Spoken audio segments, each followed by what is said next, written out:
Hello students, class 4th, chapter Nasruddin Aim, questions from textbook solved. Yesterday we have discussed about reading is fun question answers. Today we will discuss about word building. So question number first of word building, shoot the arrow and hit the target by matching the words with their correct meaning. हमें जो ये तीर दे रखे हैं नीचे arrows दे रखे हैं, तीर को क्या बोलते हैं, एरो बोलते हैं इंग्लिश में। तो जो एरो दे रखे हैं हमें इन्हें शूट करना है इनके सही मीनिंग के साथ। जैसे सबसे पहले हम यहाँ पर देख लेते हैं कि कौन कौन से वर्ड्स हैं एरोज़ के अंदर। Chatting, amazement, third is archery, fourth defending, fifth target and sixth triumphantly. और यहाँ पर देख लेते हैं इनके मीनिंग्स क्या क्या हैं। Shooting with a bow and arrow, first वाले में क्या लिखा है, shooting with a bow and arrow.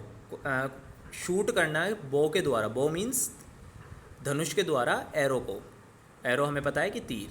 Second, informal talk. Informal talk क्या होता है, इनफॉर्मल टॉक का मीन्स होता है आपस में बातें करना। जैसे आप दोस्त आपस में बातें करते होगे तो उसे क्या बोला जाता है, informal talk. Third is protecting from attack, किसी अटैक से अपने आप को बचाना, उसे क्या बोला जाता है, ये थर्ड पॉइंट है हमारा। फोर्थ, ग्रेटली सरप्राइज, बहुत ज़्यादा सरप्राइज हो जाना।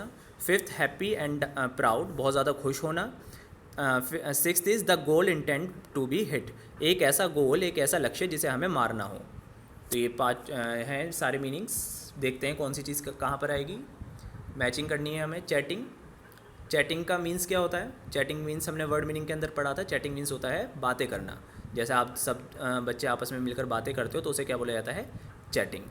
तो चैटिंग किसके साथ मैच होगा, chatting is match with informal talk. Second is amazement. Amazement का मीन्स हमने वर्ड मीनिंग्स में करा था। अमेजमेंट का मतलब होता है आश्चर्यचकित हो जाना। तो अमेजमेंट कहाँ से होगा, ग्रेटली सरप्राइज, बहुत ज़्यादा सरप्राइज हो जाना, आश्चर्यचकित हो जाना। आर्चरी, आर्चरी मीन्स हमने पढ़ा था तीरंदाजी। तो तीरंदाजी क्या होती है, shooting with a bow and arrow, धनुष और बाण से, तीर से मारना। थर्ड इज़ डिफेंडिंग, डिफेंडिंग का मतलब होता है अपने आप को बचाना, protecting from attack. Fifth is target, target का मीन्स क्या होता है, किसी चीज़ पे, लक्ष्य पे निशाना लगाना, तो उसे बोला जाता है target, the goal intended to be hit. And last sixth is triumphantly, triumphantly का मीन्स होता है जीत की खुशी होना, तो बहुत ज़्यादा खुश होना, एंड हैप्पी एंड प्राउड। चलिए आगे बढ़ते हैं, next question.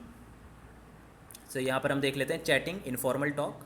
Amazement means greatly surprise. Archery, shooting with a bow and arrow. Defending का मतलब होता है प्रोटेक्टिंग फ्रॉम अटैक, किसी अटैक से अपने आप को डिफेंड करना। टारगेट क्या होता है, the goal intended to be hit, एक ऐसा गोल, एक ऐसा लक्ष्य जिसे हमें हिट करना हो, मारना हो। ट्रायम्फेंटली का मीन्स होता है हैप्पी एंड प्राउड, बहुत ज़्यादा खुश हो जाना और जीत की खुशी मनाना, उसे बोला जाता है ट्रायम्फेंटली। वर्ड बिल्डिंग का question number 2, replace the bold word with a word from the quiver and rewrite the sentence. जो यहाँ पर बोल्ड वर्ड्स दे रखे हैं, बोल्ड वर्ड कौन कौन से हैं यहाँ पर, जैसे आप देख रहे होगे फर्स्ट क्वेश्चन में, ऑब्जेक्ट शी एम्ड एट, तो ये क्या है, बोल्ड वर्ड है। बोल्ड का मतलब होता है जो उभरे हुए हों। तो replace the bold word with a word from the quiver. Quiver means क्या होता है, आप नीचे देख रहे होगे फोटो के अंदर, क्वीवर होता है जिसके अंदर धनुषों को रखा जाता है, तीरों को रखा जाता है, एरोज को रखा जाता है, उसे बोला जाता है क्वीवर। और हमें फिर ये यहाँ पर कौन कौन से वर्ड लिखे हुए हैं, target, certainly and remarked on.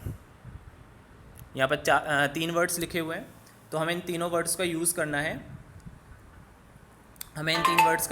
है, तो कौन कौन से 3 वर्ड्स हैं देख लेते हैं।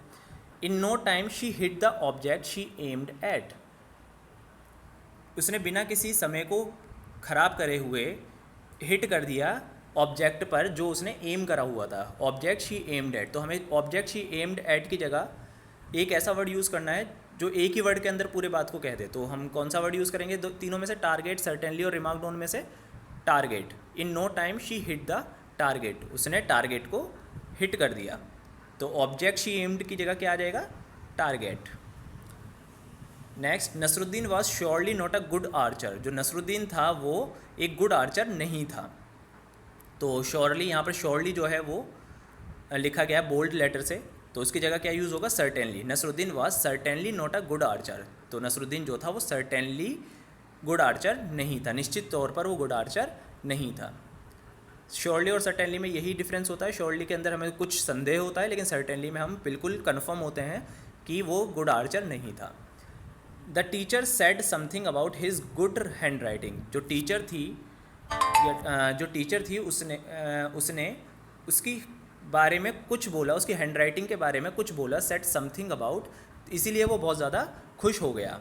तो हम यहाँ सेड समथिंग अबाउट की जगह एक वर्ड का यूज़ करेंगे, तो वो वर्ड कौन सा है, remarked on. The teacher remarked on his good hand writing, he felt very happy.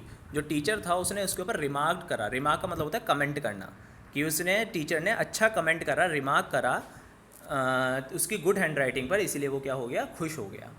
तो आज हमारे यहाँ पर 2 क्वेश्चंस कंप्लीट हो गए वर्ड बिल्डिंग के। फर्स्ट क्वेश्चन में हमने मैचिंग करी और सेकंड क्वेश्चन में हमने जो बोल्ड लेटर्स थे उन्हें चेंज करा एक सिंगल लेटर से। So next question, let's write question हम कल करेंगे। Thank you very much.